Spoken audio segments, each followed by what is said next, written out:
고난주간 특은세 넷째 날 하나님께서 주시는 말씀은 마태복음 27장 27절부터 44절까지입니다. 봉독을 합니다.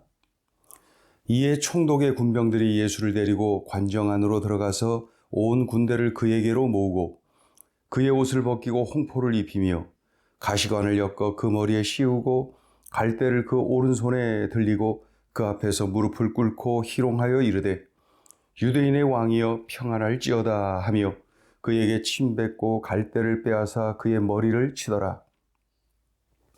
희롱을 다 한 후 홍포를 벗기고 도로 그의 옷을 입혀 십자가에 못 박으려고 끌고 나가니라.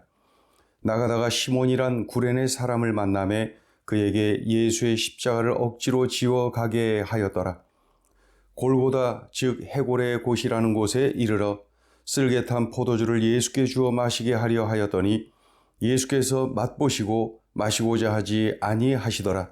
그들이 예수를 십자가에 못 박은 후에 그 옷을 제비 뽑아 나누고 거기 앉아 지키더라. 그 머리 위에 이는 유대인의 왕 예수라 쓴 죄패를 붙였더라. 이때 예수와 함께 강도 둘이 십자가에 못 박히니 하나는 우편에 하나는 좌편에 있더라. 지나가는 자들은 자기 머리를 흔들며 예수를 모욕하여 이르되 성전을 헐고 사흘에 짓는 자여 내가 만일 하나님의 아들이거든 자기를 구원하고 십자가에서 내려오라 하며 그와 같이 대제사장들도 서기관들과 장로들과 함께 희롱하여 이르되 그가 남은 구원하였으되 자기는 구원할 수 없도다. 그가 이스라엘의 왕이로다. 지금 십자가에서 내려올지어다. 그리하면 우리가 믿겠노라. 그가 하나님을 신뢰하니 하나님이 원하시면 이제 그를 구원하실지라.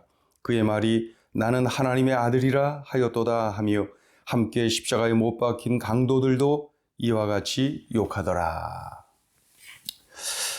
예수님은 빌라도에 의해 사형 선고를 받았지요. 로마 군병들에게 넘겨졌습니다. 그런데 이들이 예수님을 곧바로 십자가에 다는 것이 아니라 먼저 조롱을 하지요.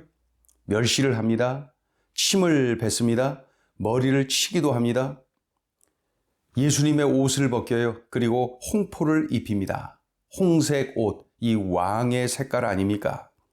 왕의 옷이 홍색입니다. 일부러 네가 자칭 유대인의 왕이니 왕의 옷을 한번 입어봐라 하면서 조롱을 하는 것이죠. 가시관을 엮어 머리에 씌웁니다. 이것도 같은 의미예요. 네가 왕이라니 이것도 한번 써봐라. 예. 또 갈대를 오른손으로 들게 합니다. 이 왕이 들고 다니는 이 홀이라고 하는 스틱이 있잖아요. 예. 그것 대신에 갈대를 들도록 만드는 거지요. 그러니까 홍포를 입고 가시관을 머리에 쓰고 오른손에 갈대를 들고 이런 식으로 조롱을 하고 있는 것입니다. 멸시를 하고 있어요. 그런 모습에 예수님께 군병들이 어떻게 해요? 이렇게 경배하며 흉내를 냅니다. 유대인의 왕이여 평안할지어다 이렇게 말이죠. 이런 식으로 조롱을 하고 멸시를 하고 있습니다. 이것이 다가 아닙니다. 군병들이 예수님께 침을 뱉어요. 갈대를 빼앗더니 그것으로 예수님의 머리를 칩니다. 너무도 치욕적이지요. 이제 홍포를 벗기고 도로 예수님의 옷을 입힙니다. 예수님을 끌고 나가지요. 십자가에 못 박으려고 말입니다. 마침내 그들이 예수님을 십자가에 못 박아요. 이때 예수님의 머리에는 죄패가 붙어 있지요. 유대인의 왕 예수. 그리고 예수님의 옷을 제비 뽑아 나눕니다. 이 장면은 시편 22편 또 시편 69편에 예언되어져 있는데 그 예언이 성취되는 순간인 것이죠. 예수님의 구원 사역이 하나님의 계획 가운데 그대로 성취되는 것을 보여주고 있습니다. 33절을 보면은 예수님이 십자가에 달린 골고다에는 좌우에 강도 둘이 함께 달려있지요. 그런데 44절을 보면 이렇게 기록합니다. 함께 십자가에 못 박힌 강도들도 이와 같이 욕하더라. 그러니까 우편강도 좌편강도 모두 예수님을 조롱하고 욕을 했다는 거예요. 어떻게 천하의 못된 짓을 하다가 사형당하는 자들까지도 이렇게 예수님을 조롱할 수가 있습니까? 다른 사람들은 몰라도 이 사람들은 이렇게 하면 안 되잖아요. 이사야 선지자를 비롯하여 이 부분에 관한 예언들이 적나라하게 성취되는 모습을 보게 됩니다. 그러니까 예수님은 예언대로 오셨고 예언대로 사셨고 예언대로 죽으시는 겁니다. 지나가는 자들이 예수님을 조롱합니다. 성전을 헐고 사흘에 짓는 자여, 네가 만일 하나님의 아들이거든 자신을 구원하고 십자가에서 내려오라 소리칩니다. 조롱하는 거죠. 대제사장들과 서기관들과 장로들이 또 조롱합니다. 42절 43절에 보니까 그가 남은 구원하였으되 자기는 구원할 수 없도다. 그가 이스라엘의 왕이로다. 지금 십자가에서 내려올지어다. 그리하면 우리가 믿겠노라. 그가 하나님을 신뢰하니 하나님이 원하시면 이제 그를 구원하실지라. 그의 말이 나는 하나님의 아들이라 하였도다. 지나가는 자들이 조롱합니다. 대제사장들, 서기관들, 장로들이 조롱합니다. 더욱이 좌우 곁에 달린 이 두 강도들까지 예수님을 조롱합니다. 예수님은 엄청난 육체적 고통을 당하시죠. 극심한 정신적 고통을 당하시죠. 더욱이 외아들을 십자가에 내어주시고 뒤돌아 눈물 흘리시는 성부 하나님과의 단절, 바로 이 영적 고뇌를 가지고 계셨던 거죠.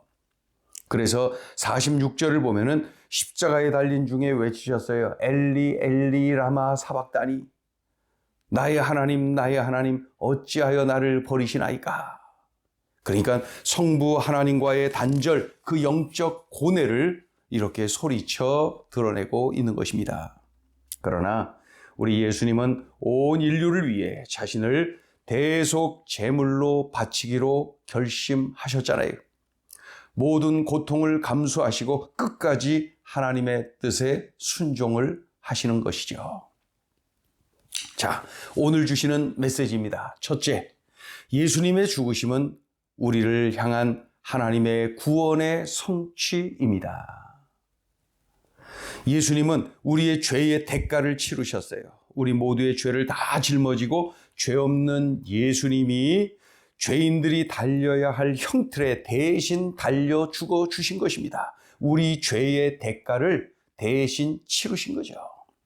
그러니 그 무서운 십자가의 고통을 다 당하신 후 이렇게 외치셨지요. 다 이루었다. 우리 모두의 죄의 대가를 치르셨어요. 이 고난이 완료된 바로 그 순간 우리의 구원이 완성된 것입니다. 예수님이 구원을 완성하셨다면 우리는 어떻게 해야 됩니까?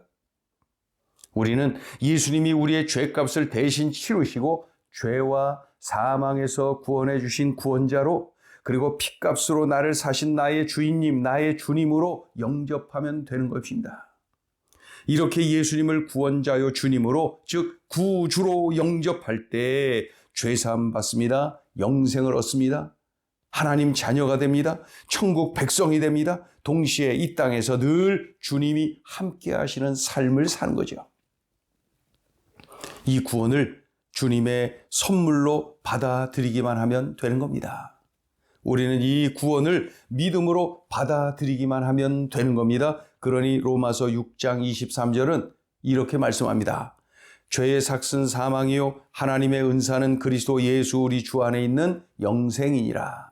여기서 하나님의 은사는 기프트, 선물입니다. 그러니까 그리스도 예수 안에서의 이 영생은 하나님의 선물이라는 거예요. 선물, 값없이 거저 주시는 선물인 거예요. 선물.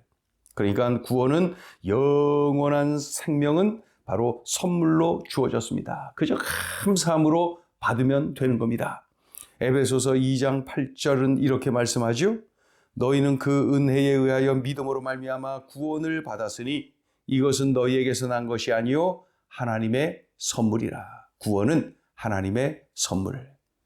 죄를 용서받고 구원받은 것, 영원한 생명을 얻게 된 것은 전적인 주님의 은혜입니다. 주님의 대가 없이 주신 선물입니다.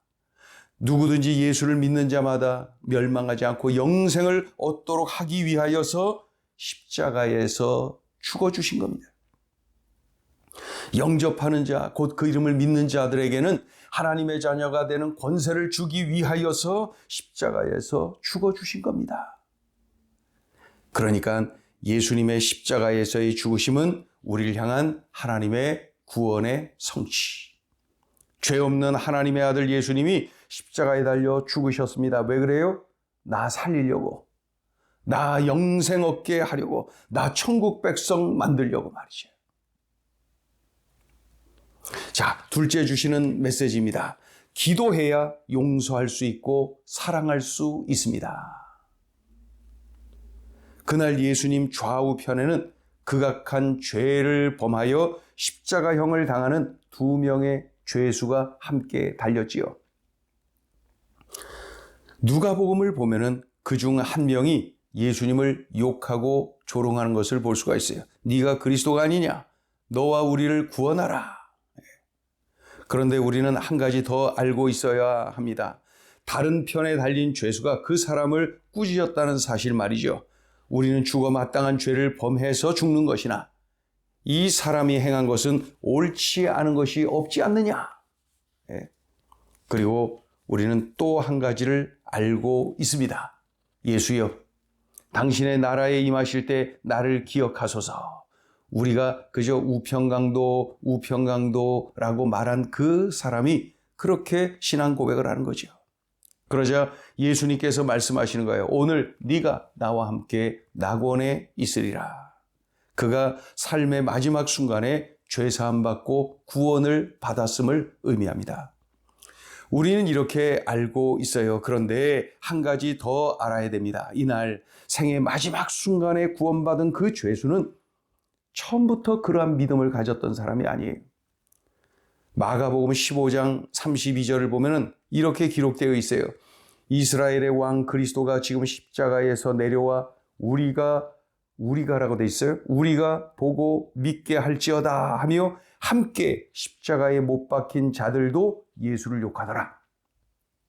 그러니까 좌우에 달린 두 강도들, 두 행악자들 모두가 다 우리 예수님을 조롱하고 멸시하고 욕을 하고 있었던 거예요. 우리가 보고 믿게 할지어다 하며 함께 십자가에 못 박힌 자들도 예수를 욕하더라. 그러니까 우리 두 강도 모두를 의미하는 거죠. 함께 십자가에 못 박힌 자들 두 강도 모두를 의미하는 거죠. 그런데 오늘 본문 44절을 또 보면 함께 십자가에 못 박힌 강도들도 이와 같이 욕하더라.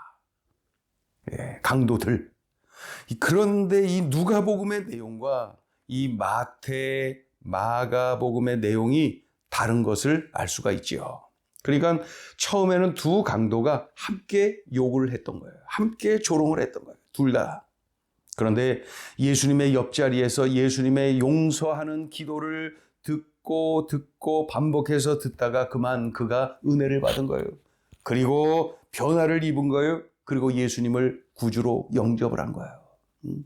자꾸 듣다 보니까 우리 예수님이 말씀하신 거예요. 아버지여 저들을 사하여 주옵소서. 자기들이 하는 것을 알지 못함이니이다. 죄인인 나도 죽자니 억울한데 죄 없는 예수님은 얼마나 억울할까.